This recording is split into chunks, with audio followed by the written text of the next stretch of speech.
میں مدفون غربات مثل اصغر رہی بے کفن بھی، کیا کفن کی طرح روز چادر اس لحد پر چڑھاؤ گی تم،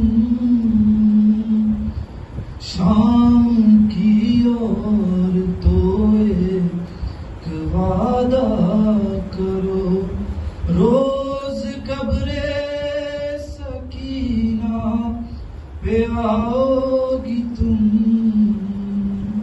شام کی اور تو ایک وعدہ کرو۔ ایک یثرب کی تھی شہزادی، اس کا سکہ تھا عباس غازی، مشق لے کر گیا سوئے دریا اور قبضے میں کر لی ترائی، لوریوں میں یہ سچی کہانی ترائی، لوریوں میں یہ سچی کہانی، لوریوں میں یہ سچی کہانی، روز اس کو سناؤ گی تم، شام کی اور تو ایک وعدہ کرو، روز قبر سکینہ پہ آؤ گی تم،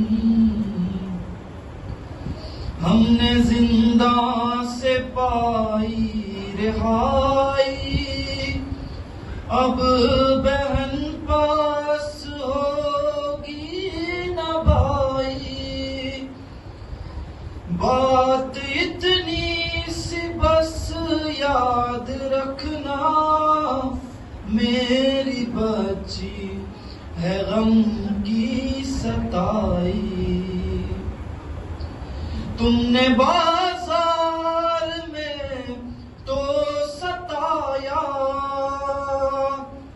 تم نے بازار میں تو ستایا، اب نہ اس کو ہستی سے ولایت کو ہٹا دیا جائے، نہ انسان کی سمجھ میں پھر توحید آئے گی، نہ انسان کی سمجھ میں نبوت آئے گی۔ ظاہر سی بات ہے جب نہ توحید سمجھ میں آئے گی نہ رسالت سمجھ میں آئے گی تو ظاہر سی بات ہے تو پھر اس کی ہدایت بھی بڑی مشکل ہو جائے گی۔ تو پتہ چلا کہ ہمارے لیے مولا متقیان کی ولایت بہت ضروری چیز ہے، بڑی عظیم شے کا نام ہے ولایت مولا کائنات، ولایت اہل بیت بڑی عظیم چیز کا نام ہے۔ اور عزیزان محترم ایک چیز کا خیال رہے کہ خلیفہ جو بنایا جاتا ہے، ولی جو بنایا جاتا ہے، وہ الیکشن اور سلیکشن کے ذریعے نہیں بنایا جاتا ہے، جو ہے خلیفہ جو بنایا جاتا ہے وہ الیکشن سے نہیں بنایا جاتا ہے کہ آپ بہت بڑے ہیں آپ بن جائیے۔ خلیفہ ہمیشہ بنتا ہے اللہ کی طرف سے، خلیفہ جب بھی بنایا جاتا ہے تو اللہ کی طرف سے بنایا جاتا ہے۔ دلیل کیا ہے؟ دلیل ہے بسم اللہ الرحمن الرحیم، انی جاعل فی الارض خلیفہ، میں زمین والوں کے لیے خلیفہ بنا رہا ہوں، میں زمین پر ایک خلیفہ بھیج رہا ہوں۔ کون کہہ رہا ہے؟ اللہ کہہ رہا ہے۔ پتہ چلا خلیفہ بنانے کا حق صرف اور صرف اللہ کو ہے، نبی کو بھی نہیں ہے کہ اگر ہم سوچیں نبی نے اپنی مرضی سے خلیفہ بنایا ہے تو ہم پھر اللہ کی ذات پر انگلی اٹھا رہے ہیں، اللہ کی طرف حق کر رہے ہیں۔ تو پتہ چلا کہ خلیفہ بنانے کا حق صرف اور صرف اللہ کو ہے، کسی دوسرے کو نہیں ہے۔ بھئی یہ کب اعلان ہوا تھا؟ یہ تب اعلان ہوا تھا جب جناب آدم کو بنایا جا رہا تھا۔ اللہ نے کہا انی جاعل فی الارض خلیفہ، میں زمین کے لیے خلیفہ بنا رہا ہوں، زمین والوں کے لیے خلیفہ بنا رہا ہوں۔ توجہ ہے نا عزیزان محترم، اللہ نے خلیفہ بنایا ہے، کسی دوسرے نے خلیفہ نہیں بنایا۔ اور عزیزان محترم اللہ نے جب خلیفہ بنایا تو کیسے بنایا؟ پہلے انسان بنایا بعد میں خلیفہ بنایا، پہلے بنایا انسان بعد میں خلیفہ بنایا۔ اور کیا کہ کافی وقت تک وہ مٹی تیار ہوتی رہی کہ جس سے جناب آدم کا پتلا تیار ہونا تھا، وہ مٹی تیار ہوتی رہی. اس کے بعد جناب آدم کا پتلا تیار کیا گیا. جناب آدم کا پتلا تیار کرنے کے بعد ایک حکم ہوا کہ دیکھو سارے ملائکہ کو میں حکم دیتا ہوں کہ جیسے میں اشارہ کروں اور اس کے اندر روح پھونک دوں, سارے کے سارے ملائکہ سجدے میں چلے جانا. ساری آسمانی مخلوقات کو یہ اعلان کیا گیا, یہ حکم دیا گیا کہ جب میں اس کے اندر روح پھونک دوں سارے کے سارے لوگ فوراً سجدے میں چلے جائیں. اور جیسے ہی روح پھونکی گئی سارے کے سارے سجدے میں گئے. مگر روح پھونکنے سے پہلے کا منظر یہ ہے کہ ملائکہ سوچ رہے ہیں کہ پروردگار تو انسان کو خلیفہ کیوں بنا رہا ہے, پروردگارہ تو کیوں بنا رہا ہے اس کو خلیفہ, کہ جس کی آنے والی نسلیں زمین میں خون ریزی کریں گی, لوگوں کا خون بہائیں گی, اس کے باوجود تو اسی کو خلیفہ بنا رہا ہے. آواز آئی انی عالم و ما لا تعلمون, جو میں جانتا ہوں وہ تم نہیں جانتے ہو.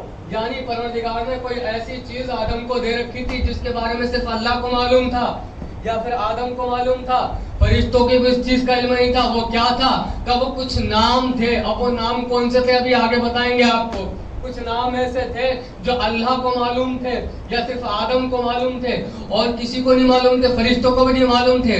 فرشتوں نے کہا پروردگارہ ہم تو اتنا جانتے ہیں جتنا تو نے سکھایا ہے, اس کے علاوہ ہم کچھ نہیں جانتے ہیں کہ آدم کے پاس کون سا ایسا خاص علم ہے. دیکھیے پروردگار نے جناب آدم کو کچھ نام بتائے تھے, کچھ نام پڑھائے تھے اور اس کا نام رکھ دیا علم, کیونکہ یہ بات ہوئی جو علم ہم نے آدم کو دیا وہ فرشتوں کو نہیں دیا. اب وہ علم دیا گیا فرشتوں کو, وہ کیا تھا وہ بتاتے چلیں گے انشاءاللہ. مگر سنیے جب حکم ہوا کہ سارے ملائکہ سجدے میں چلے آنا, ساری مخلوقات خدا سجدے میں چلے جائے, تاریخ نے کہا, قرآن نے کہا, علماء نے بتایا, عارفوں نے بتایا کہ جتنے ملائکہ تھے جتنی مخلوقات تھی سب سجدے میں چلی گئی. لیکن کون نہیں گیا, کون نہیں گیا؟ ابلیس, شیطان. کیوں نہیں گیا؟ جب نہیں گیا تو پروردگار نے پوچھا کہ ابلیس ذرا بتا تو صحیح وہ کون سی چیز تھی جس نے تجھے میرے بنائے ہوئے خلیفہ کو سجدہ کرنے سے روکا. ابلیس کا جواب سنیے. ابلیس نے کہا پروردگارہ بڑی عجیب بات ہے, تو نے مجھے آگ سے بنایا ہے, اس کو مٹی سے بنایا ہے, اور اس کے بعد تو نے مجھے خلیفہ نہیں بنایا بلکہ اس کو خلیفہ بنایا ہے. پتہ چلا شیطان جو عبادت کر رہا تھا وہ خلافت کے لالچ میں عبادت کر رہا تھا. توجہ ہے نا, پتہ چلا جو لوگ خلافت کے لالچ میں رسول کی پیروی کرتے ہیں وہ انسان نہیں ہوتے ہیں, شیطان ہوتے ہیں. پہنچ رہا ہے نا وہاں تک لے جانے کی کوشش ہو رہی ہے. پروردگاروں میں بنا ہوں آگ سے, یہ بنا ہے مٹی سے. ابلیس نے کہا کہ آگ افضل ہے, مٹی مفضول ہے. اللہ نے کہا ایسا ہو ہی نہیں سکتا کہ آگ افضل ہو اور مٹی مفضول ہو. عزیزان محترم دنیاوی مثال آپ کے سامنے, آپ گیہوں کے 70 دانے لیجئے, گن کے 70 دانے, اور اسے آگ میں ڈال دیجئے. آدھے گھنٹے کے بعد بتائیے آپ کو کتنے دانے واپس ملیں گے؟ ایک بھی نہیں. کیوں نہیں ملے گا؟ کیونکہ آگ کا کام ہے ختم کر دینا, فنا کر دینا, راکھ بنا دینا. عزیزان محترم اب یہی ایک دانہ, 70 دانے نہ لیجئے, ایک دانہ لیجئے اور اب ڈال دیے مٹی کے اندر, تو کتنے دانے ملیں گے؟ آپ کہیں گے بے شمار. ضروری نہیں ہے بے شمار لعنت پہ ہی کہا جاتا ہو, کبھی کبھی انگنت پہ بھی کہا جاتا ہے. تو عزیزان محترم آپ نے آگ کے آگے ڈالے 70 دانے, ایک بھی نہیں ملا. مٹی کے آگے ڈالا ایک دانہ, کم سے کم 70 دانے آپ کو دے دیے. پتہ چلا آگ افضل نہیں ہے, مٹی افضل ہے. اب عزیزو بڑے غور سے سنیے گا, انسان کے اندر 4 عناصر پائے جاتے ہیں جس سے انسان بنا ہے. آگ, پانی, مٹی, ہوا. یہ 4 چیزیں ایسی ہیں جس کے مجسمے کا نام ہے انسان. یہ 4 چیزیں انسان کے اندر پائی جاتی ہیں. پرانی بات ہے, یہ تاریخ اسلام ہے کہ انسان کے اندر 4 چیزیں پائی جاتی ہیں, آگ, پانی, مٹی, ہوا. آگ, پانی, مٹی, ہوا. مگر میرے عزیزو ذرا دیکھیے تو صحیح, شیطان کا دماغ دیکھیے کتنا بڑا چالاک تھا.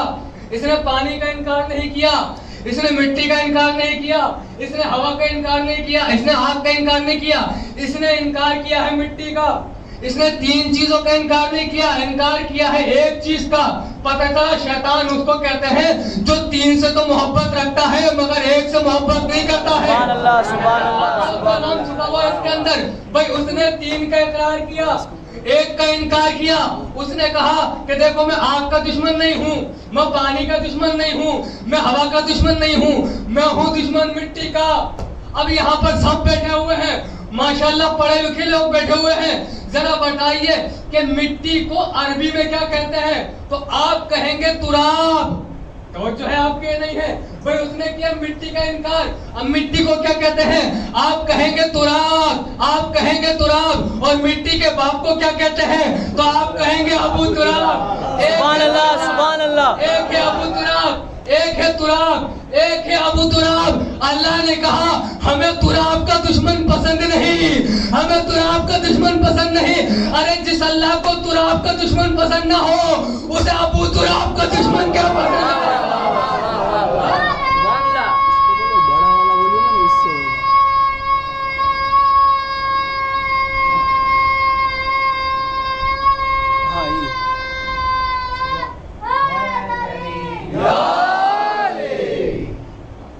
مٹی کا دشمن ہوں، اللہ نے کہا مٹی کو کہتے ہیں تراب، مجھے تراب کا دشمن نہیں ہے، نکل جا۔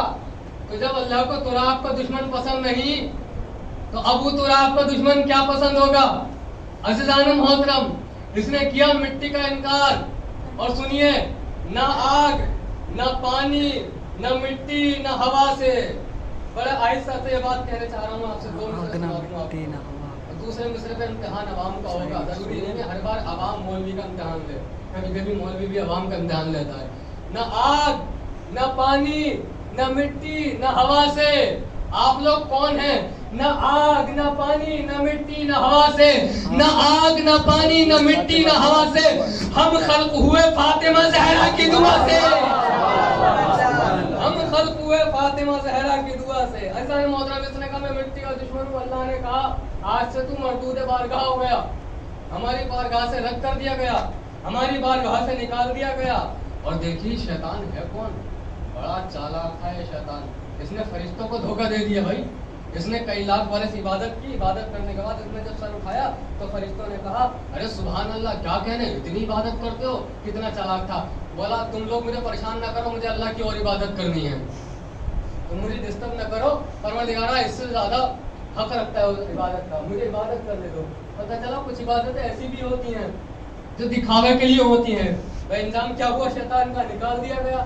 کچھ عبادتیں ایسی بھی ہوتی ہیں، جناب آدم کا پتلا تیار ہوا، سب سے سجدہ کروایا گیا، سب نے سجدہ کیا، اللہ نے کہا میرا نبی ہی ہے، یہ میرا صفی ہے۔